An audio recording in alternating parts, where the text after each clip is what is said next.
Welcome to Sports on the Quarter. I'm Emily Wood. We will be joined later on the show by our Sports on the Quarter analyst. But for right now, we're going to talk Syracuse men's basketball. The Orange won Sunday's matchup against Boston College by a score of 75-61. That victory puts the Orange at 18-8 on the season and 8-5 in ACC play. The Orange are also on a 5-game winning streak, which despite their poor start in ACC play, is good enough to receive 17 votes in the recent AP polls.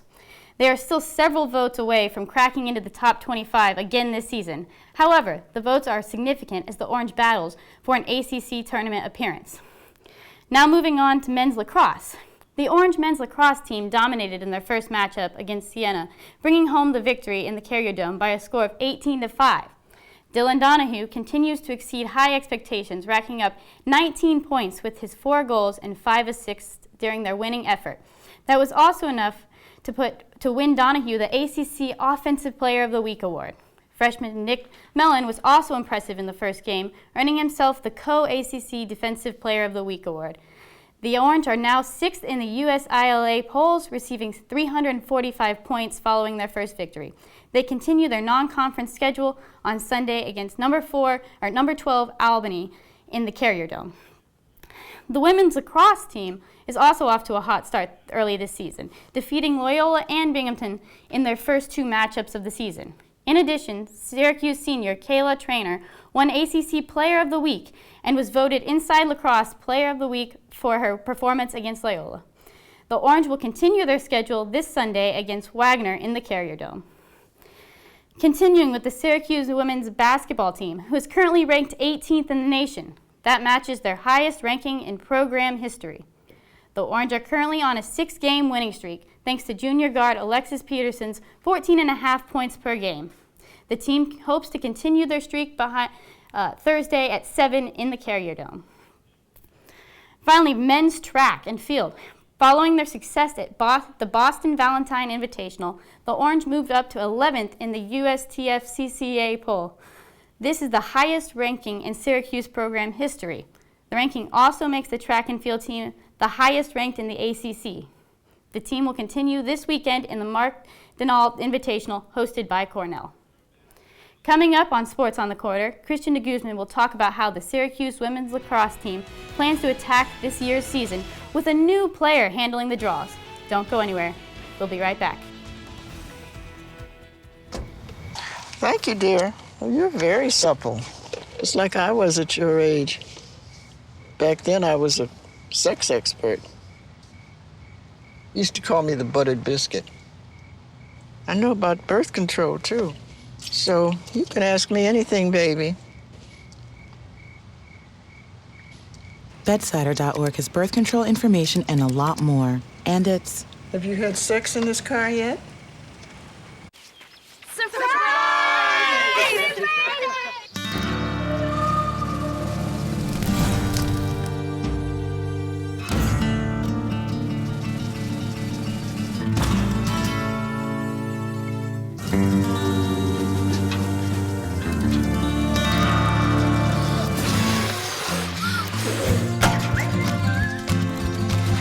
Preventing wildfires.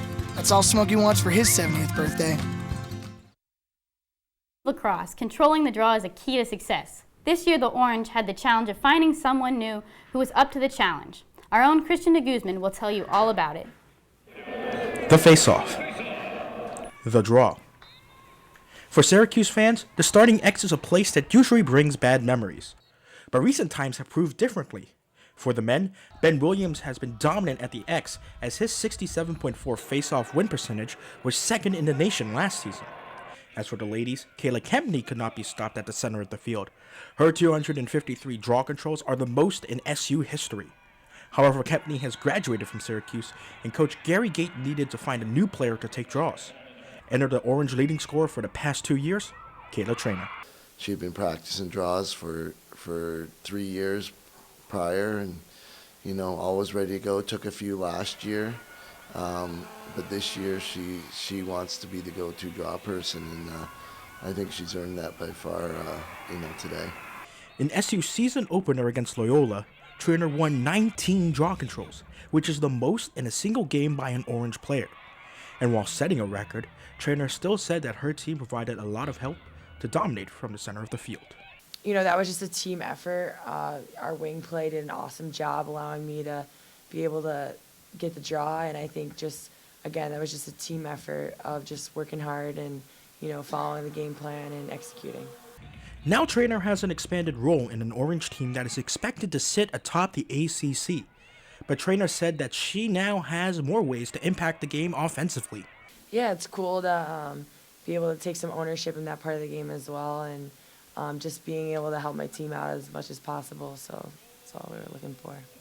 Trainer may not face stiff competition next weekend in a doubleheader against Wagner and Marist, but the following weekend could be a barometer for how she fares against tougher competition.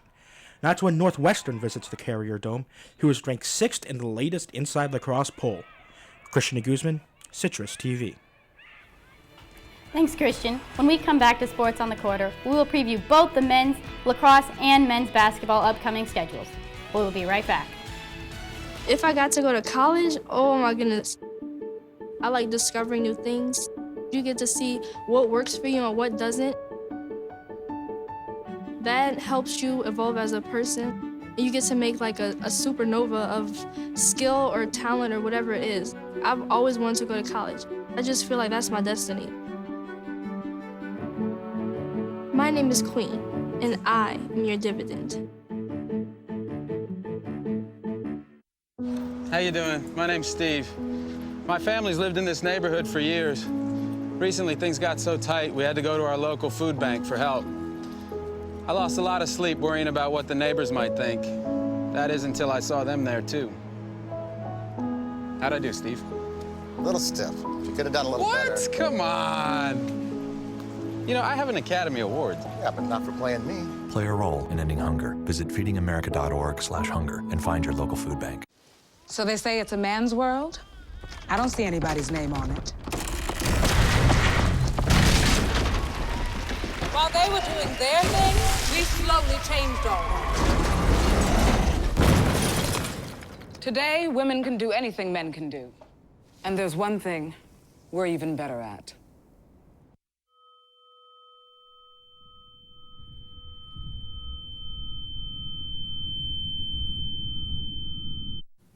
Welcome back to Sports on the Quarter. I am now joined by analyst Christian Guzman. How are you doing on this cold day? I'm doing fine. It's a little wet outside as well, but we just have to deal with it here in Syracuse. All right. We're going to begin today by previewing the Syracuse men's basketball team matchup with the Louisville Cardinals tomorrow in Louisville. A tough matchup for the Orange there. The Louisville's 19-6 on the season. What do you think about that game? It's going to be a tough game for the Orange, as they're probably not going to be favored to win this game. And there's a lot of good players on this Louisville team. You think about Damian Lee and Trey Lewis, who are their top scorers. And this is probably a game that the Orange are not going to be expected to win, which means it's not going to really hurt them in the bracketology that Joel already has. Right now, they're the 11th seed going up against Providence or LSU, one of those two teams. Those would be great matchups to watch for Syracuse. But for this game particularly, it won't affect Syracuse that much in the bracketology for the NCAA tournament. All right. The men's lacrosse is off to a hot start with their win over Siena. However, Albany is coming up. They're going to be a much tougher matchup. What do you see happening in this game? Albany's a much tougher matchup, especially for Warren Hill, who has to stop Albany's leading goal scorer from last year, Connor Fields. He scored 66 goals last year for the Great Danes, and the Great Danes are having some trouble as well. They lost Lyle Thompson, who was the #1 pick in the NLL draft. However, you still have great players on Syracuse, like Dylan Donahue, who had a great game with 9 points against Siena. So it's still going to be a great game for Syracuse against Albany. That matchup's always great. However, I think Syracuse will take this one against Albany. All right, thanks. Now to my favorite part of the show, the videos. So we're going to play a video from something around the the sporting world in general. So what do you have for us today, Christian? I'm not even staying in America. I'm going to Spain, where Barcelona was playing, and there was a penalty that was taken by Lionel Messi. And just listen to the commentator here. That was on commentator Ray Hodgson. Well, taking a tumble, but now to the spot for his second. Lays it off!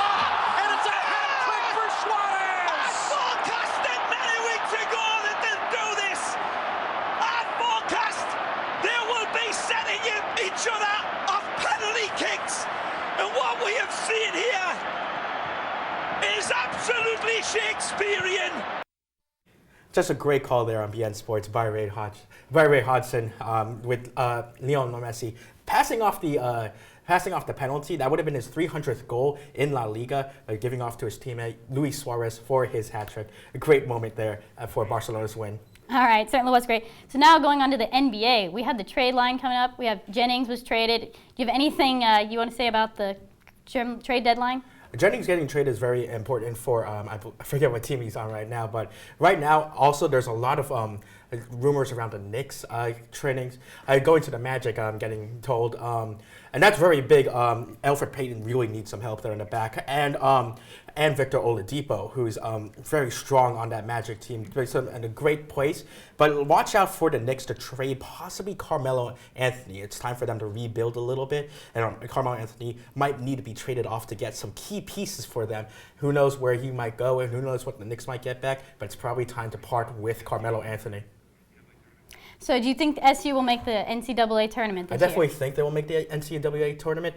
They just need to win at least one ACC tournament game, and that, I think, is very doable with the team that they have. It won't be a high seed, maybe around an 8 or 9, but it's still a good team. They probably will make the tournament. All right. So you think the votes at the end of the season, right, currently will help them get in the tournament? Oh, yeah, definitely. Sure. Yeah, there's a little bit of ranked votes. Doesn't hurt at all. Of course not. Okay. Well, that is all the time we have today. For Christian, I'm Emily. Thanks for watching and have a great night.